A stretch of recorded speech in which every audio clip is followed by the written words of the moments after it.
historical importance is this story. Who knows what really happened, but that the real Holy Grail, because you might know that there's other Holy Grails around Europe, but those are pretend. We have the real Holy Grail. You have to know that. Did you know that? I know it now. No, there's so many Holy Grails in Europe, and obviously everybody says our Holy Grail is the real. So, obviously, there's an external Holy Grail that is some sort of cup that, was used at some point for something. But the real Holy Grail is the heart, one's heart, And one's heart is not just, this heart, that's a physical heart, but one's heart is one's awareness. So the real Holy Grail is one's awareness.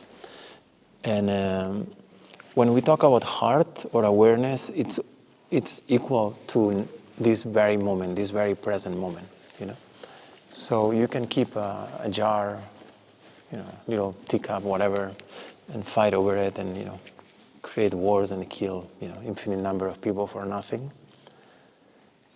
Or you can keep the Holy Grail of awareness in the present moment. So there's the aspect of consciousness that is ever present, and then there's the aspect of awareness that recognizes that consciousness. This is what, we've been talking, what Iñaki has been, I'm freely quoting, but has been introducing in terms of lucidity and intention. And so one of the ideas of coming here, besides the beauty and the architecture is to reflect on this idea of the Grail as the now, as the heart, and what is it that you're keeping in that Grail.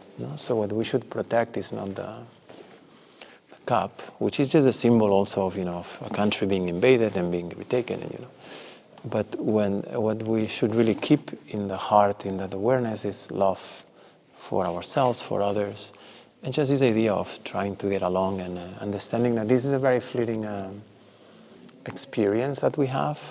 This physical body is, it's very fleeting. It is said a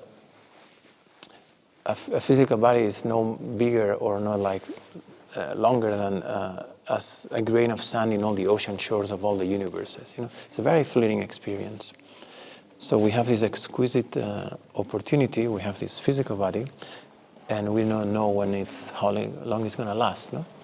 So in the Grail of the heart, that awareness, we realize that we are the heirs of our own actions, and that whatever we are doing with ourselves, through our thoughts, our physical body, our words, so it's creating consequences of what comes next and what kind of seeds do we plant.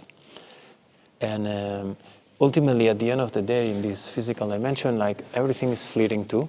So whatever is happening, it's like weather in Michigan, If you don't like it, wait 5 minutes. And if you like it too much, also wait 5 minutes. So when I come here, this is one of the, I often reflect on this, but especially when I come here, it's this idea of the Holy Grail as being the present, awareness, the heart, and what is it that we're keeping in the heart, And in a context like this, it's easy because we're all nice and it's vacation, but it's when you are meeting or encountering the famous person that triggers your buttons, or you see the famous politician on TV, or you see, So that's where you really see, what do I have in my Grail, So we can just sit for a couple of minutes. So the idea is there's this awareness that is central to all the senses, So the awareness that sees, the awareness that hears, the awareness that tastes, it's just one awareness, it's the same awareness. So that's at the center of this Holy Grail. That's the divine itself. There's a saying in the Yoga Sutra, in the Shiva Sutras that goes, consciousness is the self, its consciousness is the divine. So if you can rest on that experience of I-ness, your I-ness becomes just from this single entity that is so tight to a much broader experience. So that's the Grail we're looking for. Does that make sense? Okay. So to me, that's probably one of the most important things to keep ever in mind. We can, feel energy and talk about, many things and have a lot of fun and stuff, but ultimately everything we're doing, unless it brings us to that point, is just, something else. So I thought that was important, so I just wanted to mention that. Okay, so we can sit here a couple minutes, if you want to take a few more pictures, and then there's a beautiful, exquisite place. Well, I can tell you now, so since we're here. I don't know how it will be now for you with a car, but usually, especially the time I can walk in, when I did this Camino, I came walking through behind the mountains. That had been a dream that I had for many years, and I came, and that day I did about 42 kilometers. I crossed the mountains and I arrived to the upper monastery. I spent the night there, and then I came down through here. I was telling Dave, my favorite time to come to places like this is when they are closed. I don't even need to go inside. I just park somewhere, just sit by the stairs. It's a completely different experience, it's exquisite. So then when you start going from here down to the nunnery, it's almost like approaching a new baptism, like a cosmic baptism. In our practices, what we do is really trying to transform the earthly waters of the body into the cosmic waters. Juan has been talking a lot about yin and yang, so the aspect of the body that is in dissolution to uplift it into an aspect that is more of open awareness, open consciousness. So as you approach down, and we'll go down, we will not really have a guide down. It's a beautiful small church, but you can also sit, and maybe with this feeling of being reborn into whatever you want to, whatever you would like next for you. Our trip is approaching an end. Everything is temporary. Our trip is also temporary.